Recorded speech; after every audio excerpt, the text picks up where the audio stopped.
चलो भाई, है ना, आज हम अपना नया टॉपिक शुरू करते हैं जिसका नाम है प्रतिरोध की ताप पर निर्भरता, है ना। अर्थात जो प्रतिरोध होता है उसका टेम्परेचर पर क्या, टेम्परेचर का प्रतिरोध पे क्या इफेक्ट होता है ना। अगर किसी भी प्रतिरोध है उसका अगर हम टेम्परेचर बढ़ा देंगे तो क्या होगा, या कम कर देंगे तो टेम्परेचर तो क्या होगा, है ना।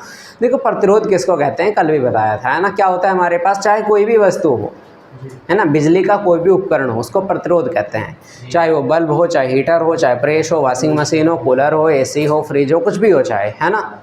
जो करंट खाता है, जो बिजली नष्ट करता है, वो प्रतिरोध है।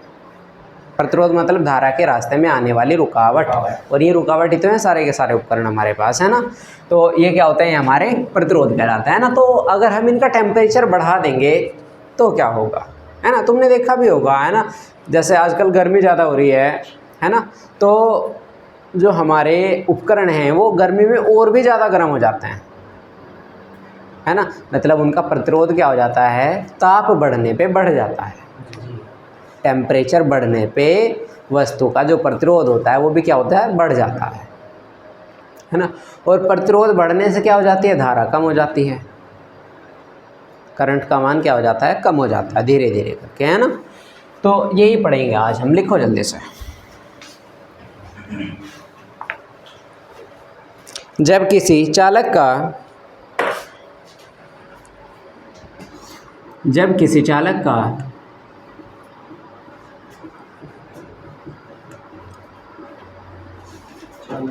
ताप बढ़ाया जाता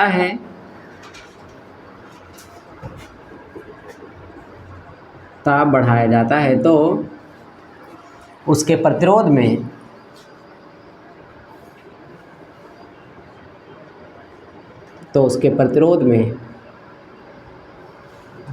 वृद्धि होती है।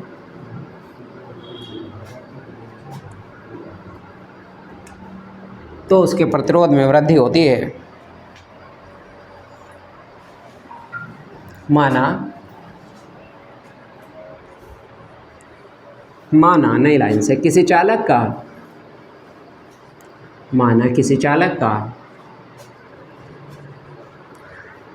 प्रारंभिक ताप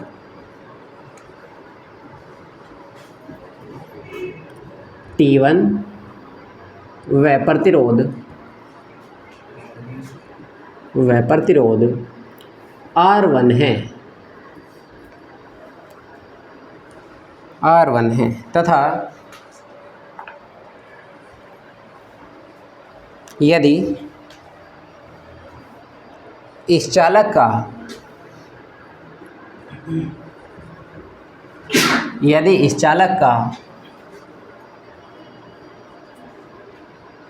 ताप व प्रतिरोध, ऐसे लिखो, ताप T2 व प्रतिरोध R2 कर दिया जाए, मतलब क्या कर दिया, चेंज कर दिया टेम्परेचर को भी और प्रतिरोध को भी, है ना। क्योंकि प्रतिरोध तो चेंज हो ही जाएगा, है ना, क्या, टेम्परेचर बढ़ने से, है ना। क्या हो जाएगा, प्रतिरोध भी बढ़ जाएगा।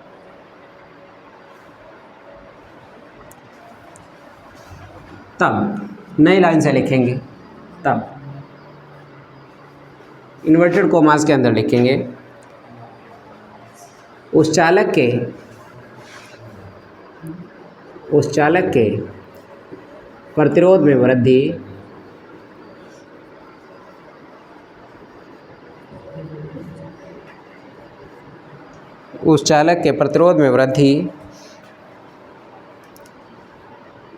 प्रारंभिक प्रतिरोध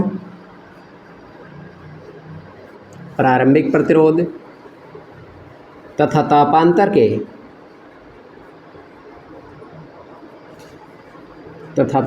के गुणनफल के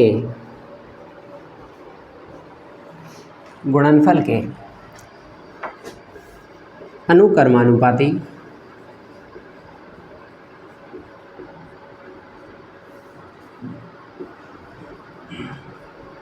होती है।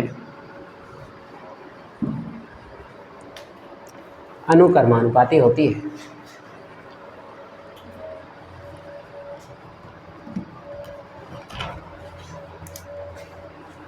देखो हमने क्या लिखा, उस चालक के प्रतिरोध में वृद्धि।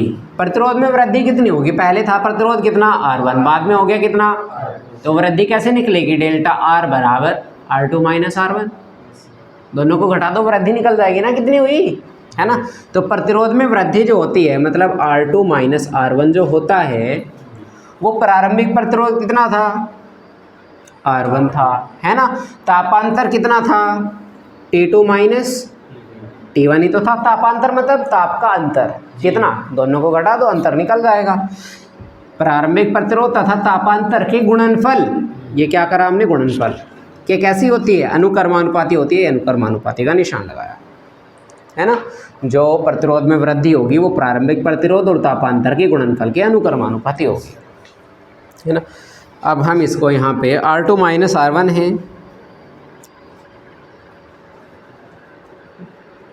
ये है हमारे पास अनुक्रमानुपाती, है ना।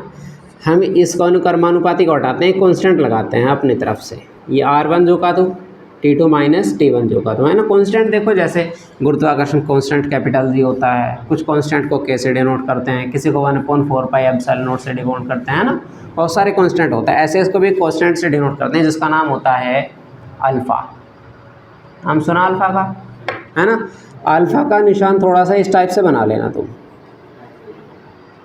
ऐसा बना लेना, नहीं तो अल्फ़ा हम डायरेक्टली ऐसे ही बनाते हैं वैसे, लेकिन यहाँ दोनों एक जैसे हो जाएंगे फिर, है ना। तो थोड़ा इस टाइप से बनाना है ना, किताबों में इस टाइप से बनता है थोड़ा सा, ठीक है। ये बन गया हमारे पास फॉर्मूला, जहाँ अल्फ़ा एक समानुपाती नियतांक है, समानुपाती किसको बोलते हैं, अनुक्रमानुपाती को ही कहते हैं, समानुपाती भी दोनों एक ही वर्ड है, ठीक है। समानुपाती नियतांक है, जैसे प्रतिरोध ताप गुणांक, प्रतिरोध ताप गुणांक कहते हैं, प्रतिरोध ताप गुणांक कहते हैं। तब बताओ R2 यही रखा है एज इट इज़, R1 को क्या करो यहाँ से उधर भेजो दूसरी तरफ, क्या हो जाएगा बताओ, R1 प्लस कितना अल्फ़ा R1 और ये T2 माइनस T1, यही बचा। R1 क्या कर लो, दोनों में से कॉमन ले लो, इसमें से भी और इसमें से, तो R2 बराबर कितना आ जाएगा, R1 कॉमन आया, यहाँ बचेगा 1, यहाँ बचेगा प्लस, ये R1 तो कॉमन आ गया, यहाँ बचा अल्फ़ा, भाई अभी अल्फ़ा लिख रहा हूँ मैं, है ना, ये अल्फ़ा है, आप चाहे जैसा बना लेना इसको, है ना। ये R1 तो बाहर आ गया, यहाँ बचा अल्फ़ा और अंदर बचा T2 माइनस T1। लेकिन अगर देखोगे ध्यान से, यहाँ तो ब्रैकेट लगाना ही पड़ेगा क्योंकि यहाँ तो पहले से ही था, और यहाँ भी ऐसा ही छोटा ब्रैकेट लगता नहीं दो जगह, है ना। तो क्या करो, एक को बड़ा कर लो, ये बन गया हमारे पास R2 बराबर इसका फॉर्मूला, है ना। आप चाहो तो उसको क्या कर सकते हो, R1 को इधर ले आओ, अपॉन में क्या हो जाएगा, R2 बटे R1 कितना हो जाएगा, इधर 1 plus alpha T2 minus T1,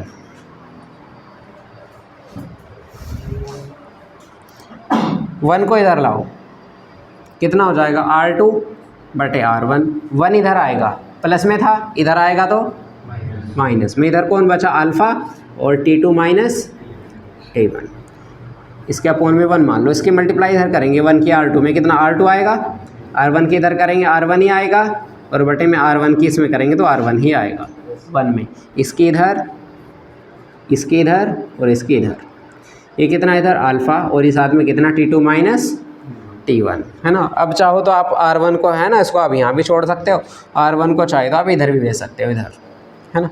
लेकिन हमें निकालना क्या था, अच्छा ठीक है, ये निकालना था बस,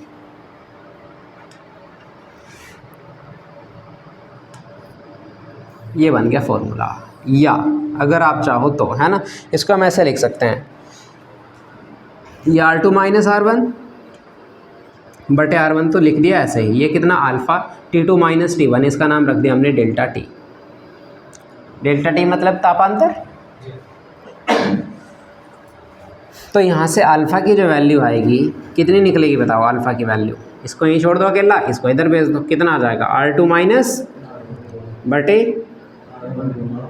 R1 और ये ऊपर था तो इधर आएगा नीचे आएगा, है ना, कितना हो जाएगा R1 इंटू डेल्टा टी। ये प्रूफ करना था, बताओ। दोनों में रिलेशन है, किसमें?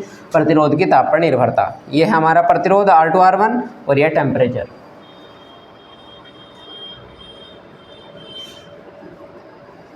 नोट करो जल्दी से।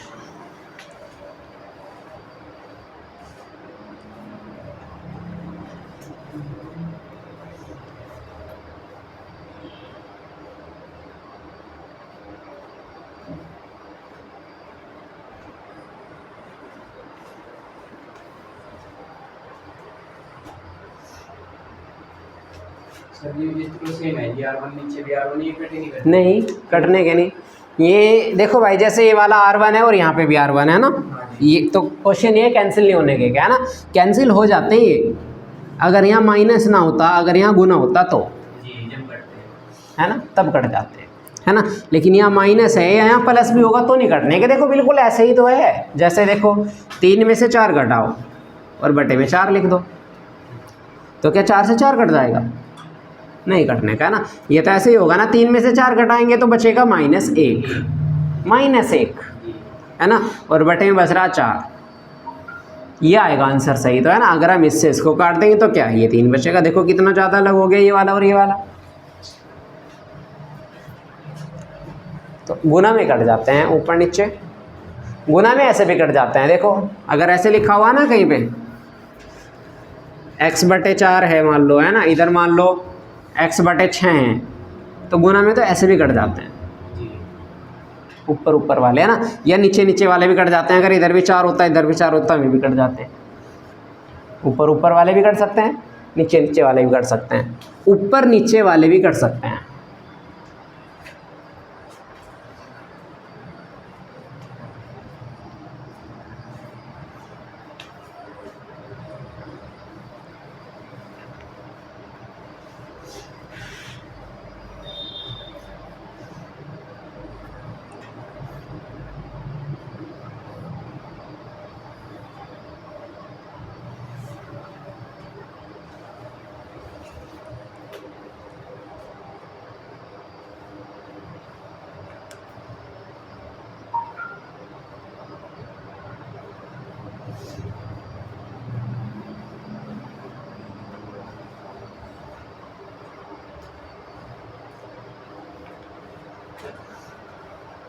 बुक दिखाओ मुझे एक बार, ला रखी किताब?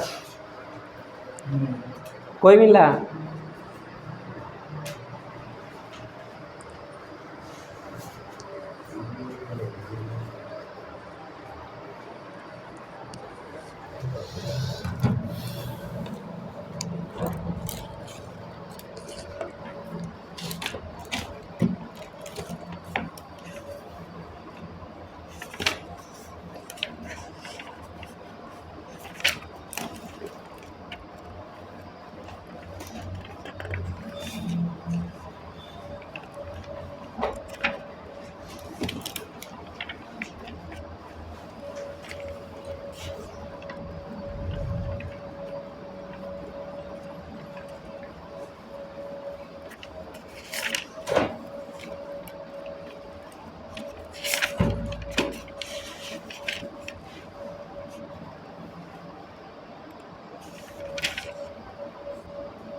हो गया।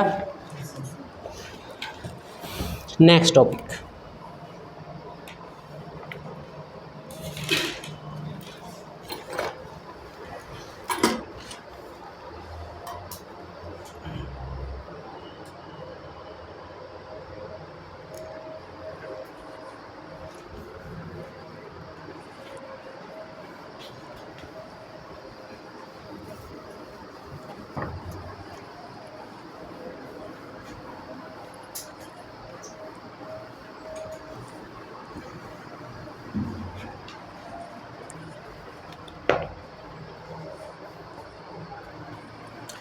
क्वेश्चन नंबर नेक्स्ट 5 नंबर का क्वेश्चन आता है, अनुगमन वेग के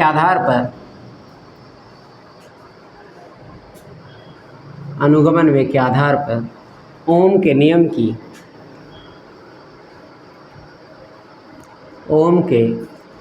की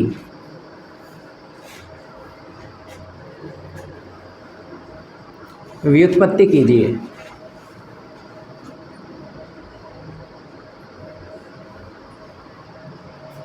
अनुगमन वेग से सूत्र बनाना है, कौन सा? ओम के नियम का।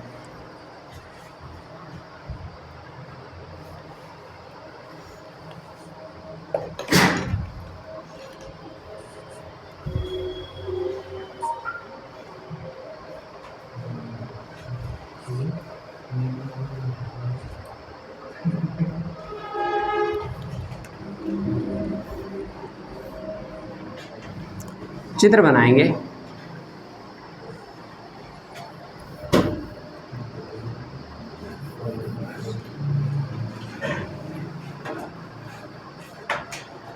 ये एक चालक है,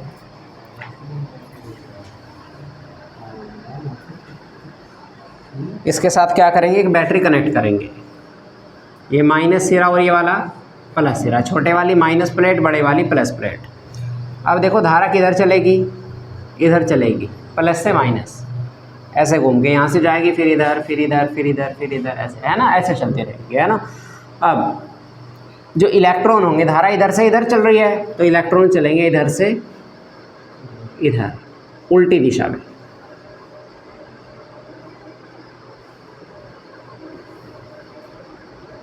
इलेक्ट्रॉन चलेंगे इधर उल्टी दिशा में, है ना।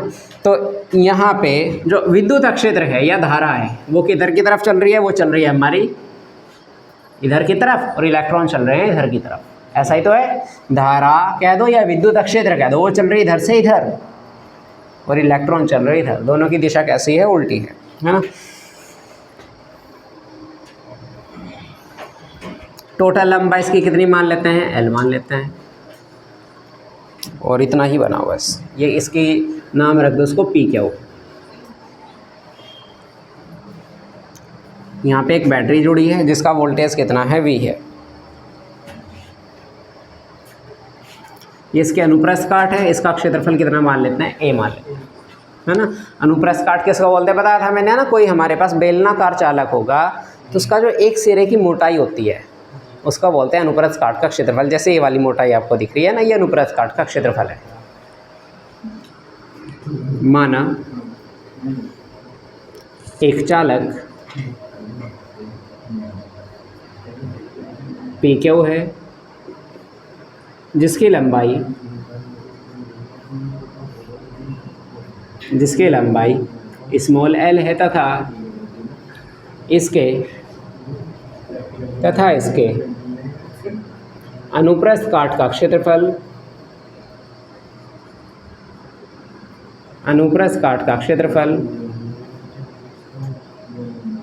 कैपिटल ए है।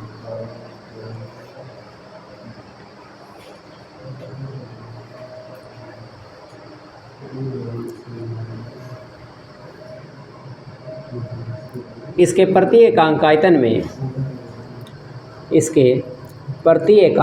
में मुक्त इलेक्ट्रॉनों की संख्या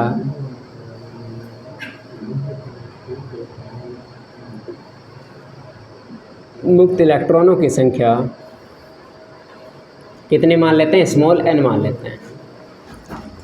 इसके सिरों पर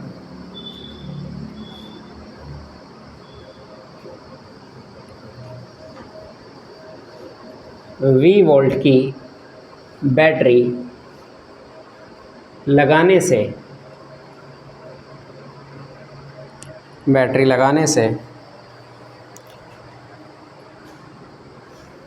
इसके मुक्त इलेक्ट्रॉन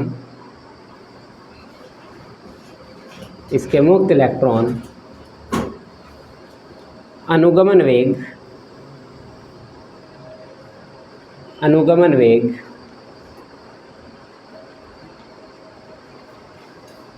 VD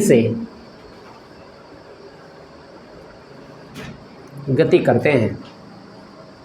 देखो पहले में अपनी स्पीड से चल रहे थे, हिल डुल रहे थे, है ना, लेकिन जैसे ही बैटरी लगाएंगे, है ना, तो अनुगमन वेग से गति करेंगे। अनुगमन वेग क्या होता है? एक फिक्स वेग से गति करेंगे, है ना, एक समान वेग से, कांस्टेंट वेग से।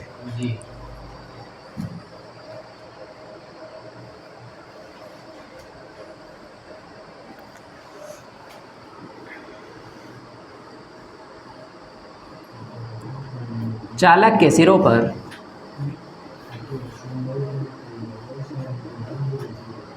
सिरों पर बैटरी लगाने से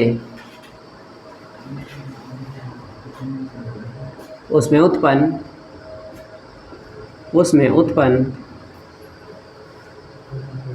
होने वाले विद्युत क्षेत्र की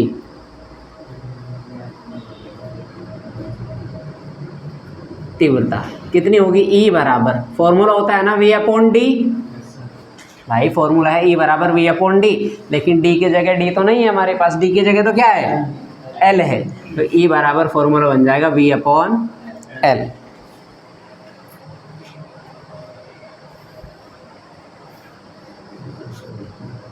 चालक में उपस्थित प्रत्येक मुक्त इलेक्ट्रॉन पर लगने वाला विद्युत बल को किससे डिनोट करते हैं? F से। फॉर्मूला होता है F बराबर Q इंटू E। पढ़ा ये तो, लेकिन आवेश की जगह में आवेश नहीं लिखना है कि आवेश की जगह इलेक्ट्रॉन रखें, क्योंकि इलेक्ट्रॉन ही तो है इसके अंदर, है ना। तो फॉर्मूला वैसा तो ही है F बराबर QE, लेकिन क्या बन जाएगा? F बराबर कैपिटल E इंटू स्मॉल ई, क्योंकि Q की जगह छोटा E है, E मतलब इलेक्ट्रॉन है ना। तो F बराबर कितना आ गया? E इंटू ई।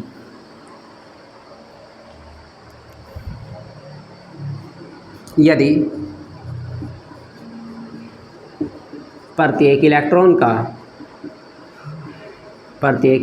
का द्रव्यमान स्मॉल m तथा त्वरण a है, तब एक और फॉर्मूला होता था F बराबर m इंटू ए। होता था या नहीं बताओ? तो a बराबर कितना हो जाएगा? F, ये m इधर जाएगा तो बटे में, a बराबर कितना हो गया? F/m। तब a बराबर कितना हो जाएगा? F/m हो जाएगा। इसको मान लेना आप इक्वेशन नंबर फर्स्ट, इसको सेकंड मान लो, और इस वाले को आप थर्ड इक्वेशन मान लो।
हो गया?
अब देखो, जो चालक होता है, चालक के अंदर बहुत सारे इलेक्ट्रॉन होते हैं, है ना। तो इलेक्ट्रॉन आपस में जब किसी भी चालक के अंदर उपस्थित होते हैं, चलते रहते हैं, तो एक दूसरे से टकराते रहते हैं। टकराने से इनकी जो स्पीड होती है वो क्या होती है, लगातार बढ़ती रहती है ना। स्पीड लगातार क्या होती रहती है, बढ़ती रहती है ना। तो यहाँ पे है ना, अगर मान लो जैसे है ना, कोई इलेक्ट्रॉन था, पहला इलेक्ट्रॉन था, उसकी पहले स्पीड थी मान लो u1, u1 मतलब प्रारंभिक वेग। दूसरा इलेक्ट्रॉन था, उसकी मान लो u2 थी प्रारंभिक वेग या चाल, है ना। वो पहले एक इलेक्ट्रॉन था, ये दूसरा था, ये तीसरा इलेक्ट्रॉन था, ये पहले u1 चाल से चल रहा था, ये u2 से चल रहा था, ये u3 से चल रहा था, है ना। बाद में टक्कर लगने के बाद इनकी स्पीड थोड़ी थोड़ी बढ़ गई, तो मान लो इसकी हो गई v1, इसकी v2 और इसके v3। ये होते हैं हमारा प्रारंभिक वेग, पढ़ा भी होगा 11वीं क्लास में, है ना। और ये होता है हमारा कौन सा, अंतिम वेग, है ना। तो बताओ समीकरण लगाएंगे कितना, u बराबर कितना, v plus A T, sorry v बराबर u plus A T, v बराबर u प्लस ए टी। लेकिन यहाँ तो v1 है, तो v1 बराबर u1 plus A T, v2 बराबर कितना, u2 प्लस ए टी। ऐसे इनके सूत्र बन जाएंगे। कोई दिक्कत, लिखो चालक में उपस्थित मुक्त इलेक्ट्रॉन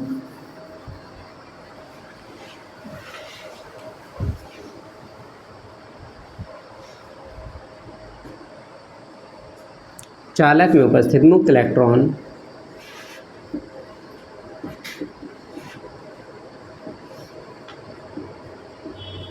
निरंतर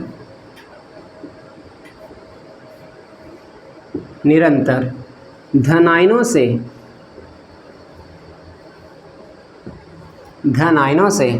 टकराते रहते हैं।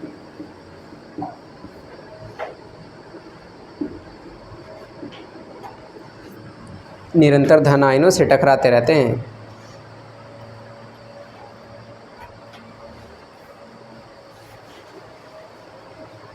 जिसके कारण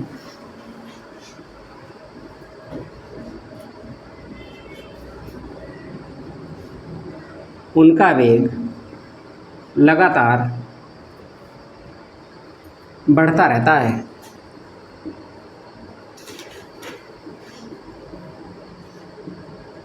उनका वेग लगातार बढ़ता रहता है।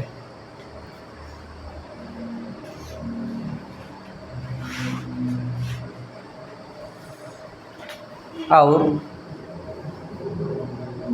प्रत्येक टक्कर के बाद, प्रत्येक क्रमागत टक्कर के बाद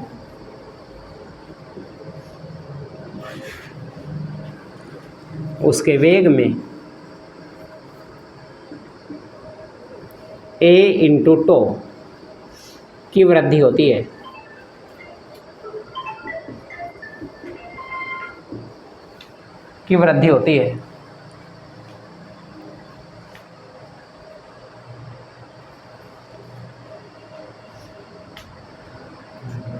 यदि इलेक्ट्रॉनों के प्रारंभिक वेग क्रमशः u1, u2, u3 और कितने बहुत सारे हैं ना, n इलेक्ट्रॉन है, लास्ट में लिख दिया un है, और ये तो निकाला प्रारंभिक है। अंतिम वेग कितना होगा, इलेक्ट्रॉनों के अंतिम वेग क्रमशः कितना हो जाएगा, v1, v2, v3, vn। ये इसके अंतिम वेग हैं। तब v बराबर कितना हो जाएगा, u प्लस ए टी। ये होता है फॉर्मूला, v बराबर u प्लस ए टी। तो v की जगह तो v1 आएगा, u की जगह u1 आएगा। t की जगह कौन आएगा, t की जगह टाइम नहीं है हमारे पास, t की जगह श्रांति काल होता है। यहाँ होता टाइम ही है, लेकिन इसको हम श्रांति काल कहते हैं ना, और इसको हम ऐसे डिनोट करते थे श्रांति काल को, है ना। ये टाइम ही है वैसे, है ना। v2 बराबर कितना आ जाएगा, u2 plus A to a जाएगा, है ना। और आगे भी सेम रहेगा, कितना आ जाएगा, v3 बराबर u3 प्लस ए टो। और लास्ट में जाएंगे तो vn बराबर कितना हो जाएगा, un प्लस A2।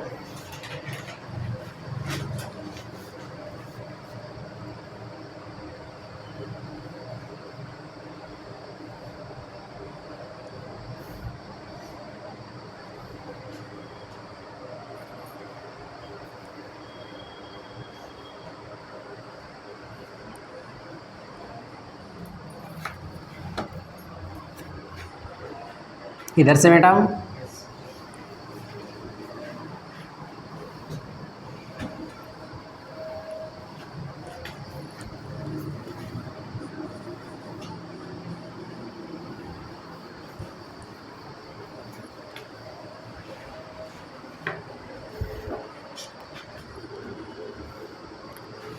तब मुक्त इलेक्ट्रॉनों का अनुगमन वेग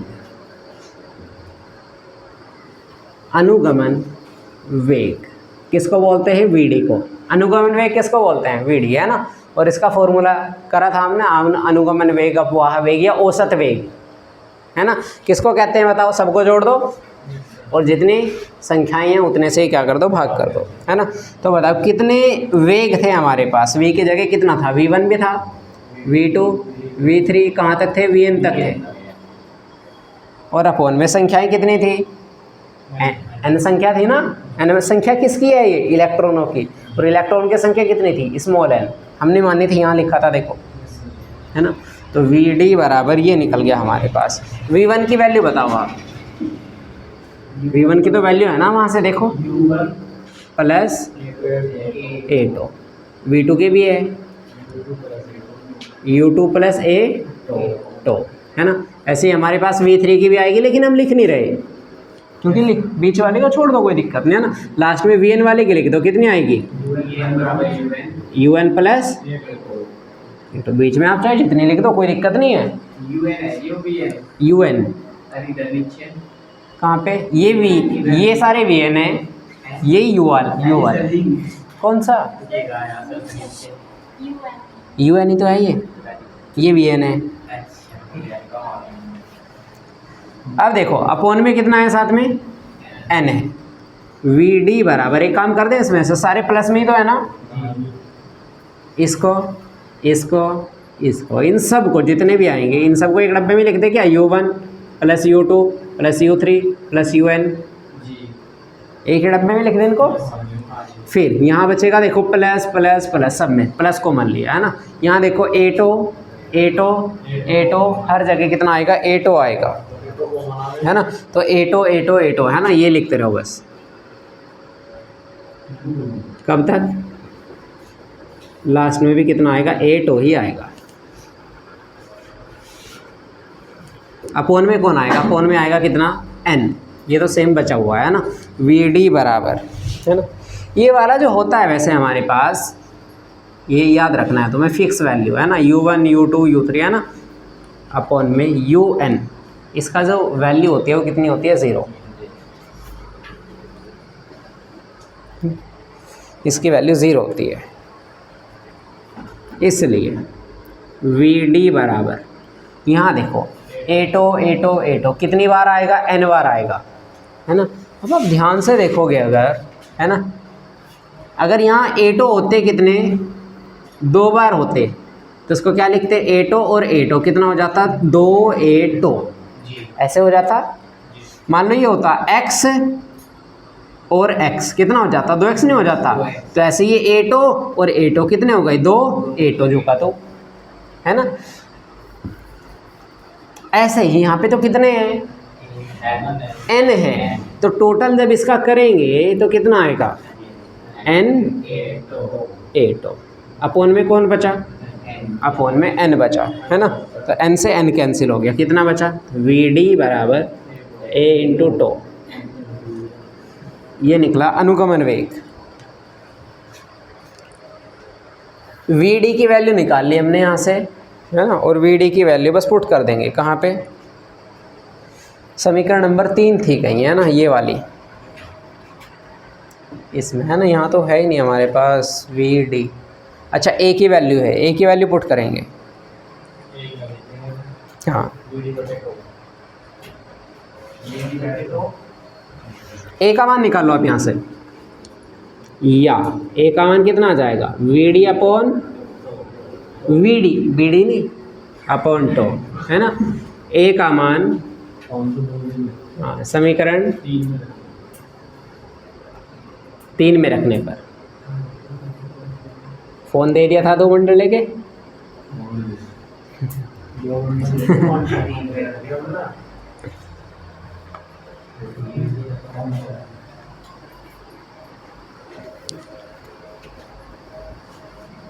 तीसरे समीकरण में मिटा दी हमने, बताओ। देखो क्या थी तीसरे समीकरण, बताओ आप। ए बराबर एफ अपॉन एम, ये थी तीसरे समीकरण, है ना। हमने क्या कहा, ए का मान रख दो समीकरण नंबर 3 में। तो यहाँ ये थी समीकरण 3, ए की जगह ए का मान रख दो। कितना आया ए का मान, देखो वी डी अपॉन टो, तो ए की जगह रख दो वी डी अपॉन टो। इधर कितना, एफ अपॉन, इसकी ज़रूरत नहीं है हमें, ये तो दिखाने के लिए थी, है ना।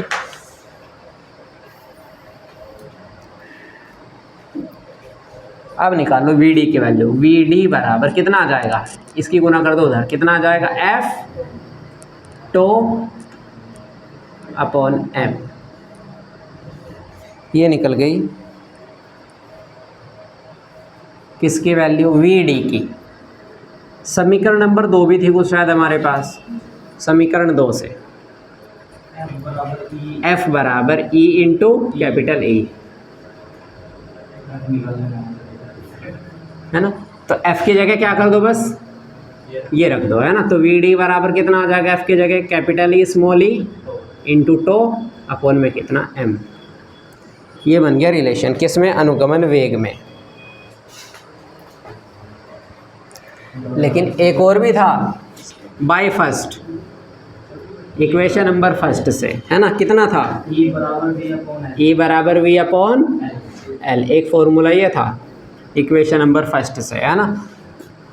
रखो उसको भी, ई की जगह वी अपॉन एल, एम तो नीचे है ही, और साथ में कितना बचा, टो। तो वी डी बराबर E V tau upon M L, ये फॉर्मूला बन गया हमारे पास एक, है ना।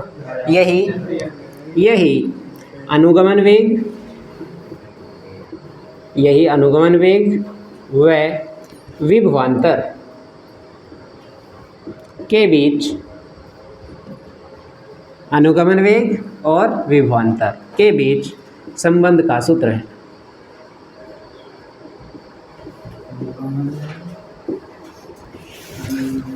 संबंध का सूत्र है, लेकिन ये तो हमें निकालना ही नहीं था, हमें तो ओम का नियम प्रूफ करना है ना। तो बताओ, हम जानते हैं, अभी तो हम बहुत कुछ जानेंगे इसमें। हम जानते हैं आई बराबर N E A V D, है ना। अनुगमन वेग और धारा में रिलेशन, है ना। आई बराबर N E A V D, यहाँ से वी डी की वैल्यू निकाल दो, किसकी, वी डी की। तो इस पूरे को अपॉन में भेज दो, तो वी डी बराबर कितना आ जाएगा, आई अपॉन एन ई ए। समीकरण नंबर इसको कुछ भी मान लो आप, क्या मान लो इसको, कौन सी थी इधर, 3 बन रही थी, है ना। इसको 4 मान लो, वैसे ही मान रहे हम तो, कुछ भी मान लो। ये इसको मान लो 5, समीकरण 4 व 5 से, समीकरण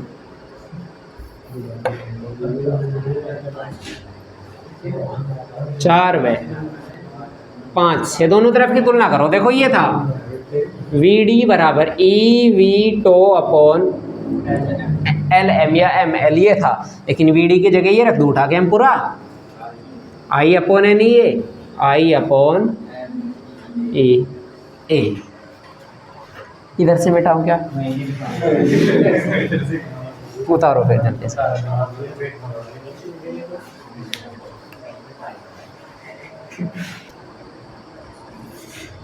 देखो भाई, है ना, बस 1 मिनट का टॉपिक रह गया, बात खत्म हो जाएगी फिर, है ना। देखो वी ये रखा, आई ये रखा, आई को इधर से इसके नीचे भेज दो, वी के नीचे, है ना। देखो इधर था वी, आई को भेज दिया हमने उधर अपॉन में, तो वी अपॉन आई हो गया। इधर देखो कौन बचा, इधर तो बचा 1, है ना, 1 बचा, साथ में कितना बचा, एन ई ए। ये देखो ये था एम एल, इसको भेज दो, नीचे से इधर जाएगा ना ऊपर, तो इसको भेज दिया हमने ऊपर। इधर कौन बच रहा फालतू, ई बच रहा और टो बच रहा, ई को और टो को भेज दिया नीचे, ऐसे ही होगा। इधर बच गया खाली वी अपॉन आई। अब देखो वी अपॉन आई है ना, आपको फॉर्मूला पढ़ रखा, वी अपॉन आई बराबर कितना होता है, आर होता है, यही तो ओम का नियम है ना। अब देखो लेकिन इसकी गुना करो एक बार, कितना हो जाएगा, एम एल की गुना 1 में करेंगे तो एम एल ही आएगा, एन ई और ई स्क्वायर, ये साथ में कितना ए और ये साथ में कितना टो, बराबर कितना वी अपॉन आई। लेकिन एक बात देखो, किस इलेक्ट्रॉन का द्रव्यमान भी कांस्टेंट होता है, चेंज नहीं होता है ना, लंबाई भी चेंज नहीं हो सकती जब तक हम उसको काटे पीटेंगे नहीं, लंबाई भी सेम रहेगी है ना। एन इलेक्ट्रॉनों की संख्या भी सेम रहेगी उसके अंदर, इलेक्ट्रॉन का आवेश भी सेम रहेगा उसके अंदर, 1.6 गुना 10 की पावर -19, उसका क्षेत्रफल भी सेम रहेगा है ना। बाह्य क्षेत्र ये मान लो हमारे पास क्या है, ये चालक है तो क्षेत्रफल सेम ही तो रहेगा इसका, अनुप्रस्थ काट का क्षेत्रफल है ए, वो चेंज थोड़ी हो जाएगा। साथ में कितना है हमारे पास, टो मतलब श्रांति काल, वो भी सेम ही रहेगा। मतलब ये सारी की सारी जो चीज़ें हैं ये कांस्टेंट है ना। M L upon N E square A tau एक नियतांक है जिसे चालक का प्रतिरोध कहते हैं, जिसे चालक का प्रतिरोध कहते हैं है ना। प्रतिरोध को किससे डिनोट करते हैं, आर से है ना। तो इसको है ना, ये था ना हमारे पास, इस पूरे की जगह क्या लिख देंगे, प्रतिरोध मतलब आर लिख देंगे, तो इस पूरे की जगह आर और यहाँ पे कितना वी अपॉन आई, और यही है हमारा ओम का नियम। इतना प्रूफ करना था, बस इतना सा था, देखो हो गया, बहुत छोटी सी बात थी।